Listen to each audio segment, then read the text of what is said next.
A entrevista de hoje é sobre neurologia infantil e para falar sobre o assunto eu converso com a neuropediatra, doutora Marbene Guedes. Seja bem-vinda ao Viva Mais. Doutora Marbene, para a gente começar, do que se trata a neurologia infantil? Qual a responsabilidade dessa especialidade no acompanhamento do desenvolvimento da criança? É o seguinte, a neurologia infantil, ao contrário do que muita gente diz, a neurologia de gente pequena, é como se fosse de um adulto pequeno, não é. Na realidade, é uma especialidade que hoje em dia não está mais sendo considerada como especialidade, mas como uma parte da pediatria ou da neurologia, uma área de conhecimento, mas que ela trata de coisas, de problemas neurológicos inerentes à criança. Quais são os problemas mais frequentes em um consultório de neurologia infantil? Hoje em dia nós temos convulsões, transtornos globais do desenvolvimento, onde o autismo está sendo assim muitos casos, a gente está vendo, numa semana tem 3 casos novos mais ou menos que aparecem.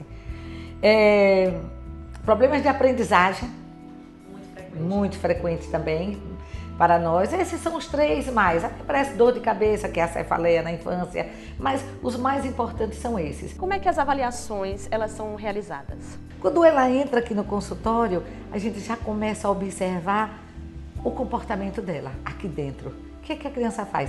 Toda criança, quando entra num lugar estranho, ela olha, mas olha para a pessoa primeiro. Então, a maioria delas olha para mim, com receio. O que é que ela vai fazer? Como é que vai ser? Quem é?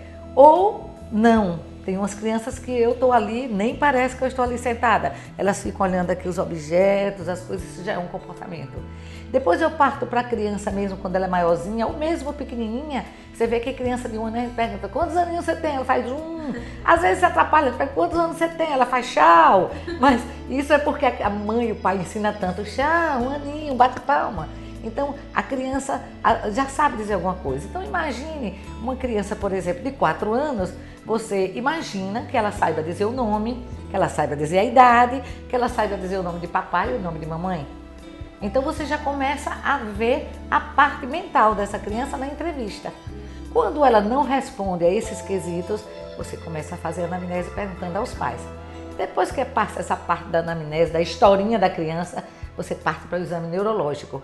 Aí é o exame tradicional de reflexos, né, de medida de perímetro cefálico, de marcha, de coordenação. Né? Aí você vai vendo. Quando a gente coloca também algumas coisas do exame neurológico evolutivo, que é para a gente ver como é que essa criança está em relação a distúrbio do transtorno do déficit de atenção. Nós podemos fazer uma outra sessão ou na mesma consulta a gente vê. Dentro do possível, o que pode ser feito para garantir o desenvolvimento neurológico adequado para a criança? Primeiro, alimentação. Essa criança, se for amamentada, melhor ainda, né?